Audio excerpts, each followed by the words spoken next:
Gold's taking off in 2018, and to get the best profits, the time to buy is now. Hi everyone, I'm Suzanne Senna. Gold's 9% gain has been modest this year, while stocks have stolen the show. But next year is looking to be a very exciting year for gold and gold profits. A number of factors will boost gold higher, and the biggest profits can come to those who get in right now. So today on Fast Profits, we're talking to Matt Warder, Director of Research at Money Map Press, who closely follows gold and can fill us in. Hi, Matt. So great to have you here. Thanks, Suzanne. It's great to be here. Now, it seems like gold has taken a back seat to stocks this year. What do you think has held gold back? You know, gold didn't rise as much as stocks this year, but it's had a nice steady climb. We repeatedly saw a handful of key events that would give it a nice short-term boost, after which it would fall back a bit, but to a higher baseline price. I think that trend will continue, but with increasing momentum in 2018. So you're expecting a bigger price rise next year, beating that 9%? Yes, I do. I've identified at least 10 global events that'll boost gold. And depending on the timing of them all, we could see a dramatic price rise in 2018.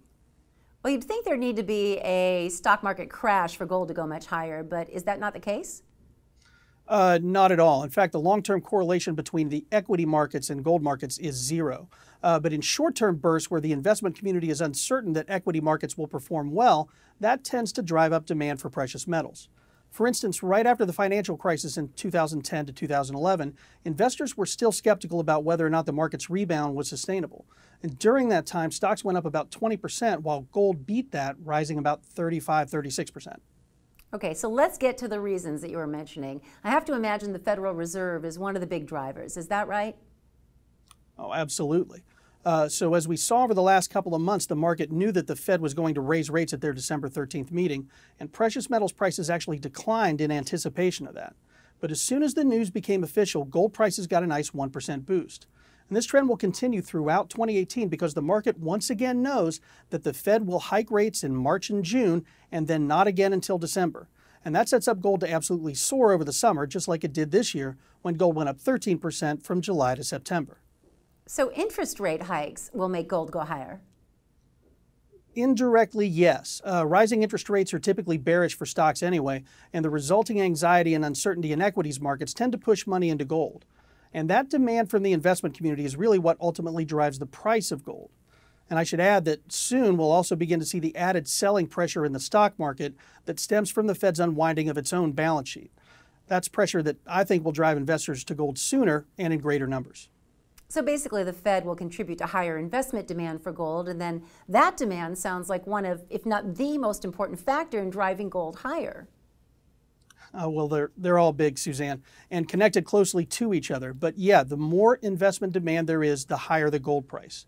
So right now, there's an historically low percentage of money managers' holdings in gold. It's declined from around 7 to 8% in the 1970s and 80s to only about 0.5% of their holdings today. Now, getting back to 8% is a stretch, but I do think that number is likely to triple to about 1.5%.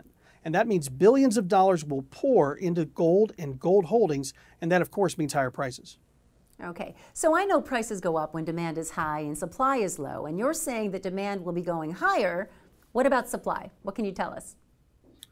Sure. There are, of course, two ways in which commodity prices move higher. One is demand creation, which we just talked about, and the other is supply destruction, which is literally happening as we speak in China. The Chinese government is desperately trying to improve environmental conditions, specifically its air quality, and one of the major contributors to air pollution there is the mining industry. Now, because of that, the government has already begun to shut down the most environmentally unsound mining operations, which perhaps not so coincidentally also lose money. And this isn't the first time they've done this either. They shut down coal mines and the price went up. They shut iron ore mines down and the price went up. They shut steel plants down and the price went up. And now we're also beginning to see that in the gold market, which makes me really optimistic for the near term. So Matt, is China a big source of the world's gold? Yeah, they're actually the world's largest producer with output of around 15 million ounces in 2016. However, they're on pace for just under 14 million ounces this year, and by 2019, most analysts, including me, project that number to decline by as much as 20% to 12 million ounces as the government regulates production levels. Wow. Well, what about miners in the U.S. and the rest of North America? How will they affect supply? Well, production in North America is set to decline too, but that actually brings up a more pressing issue in the near term for larger producers that's far more bullish for the gold market. You see, during the downturn a few years ago, a lot of mining companies had to pull back production between 2011 and 2016. And on top of that, in order to save money, they either sold or suspended their exploration programs. So the end result has been a shortage of new deposits and projects to replace the reserves that they are currently depleting. So in order to prevent production and therefore future revenues from declining further, larger companies must go out and acquire smaller companies. That's why we're expecting a boost in mergers and acquisitions in the North American mining industry in 2018. And that M&A activity will attract institutional investors to those companies, which will not only be good for stock prices, but will also be fantastic for gold itself.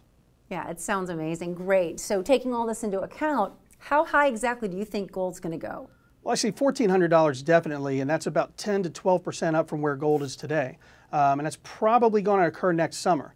But if the timing of all these global catalysts goes a certain way, it could make $1,400 look extremely conservative.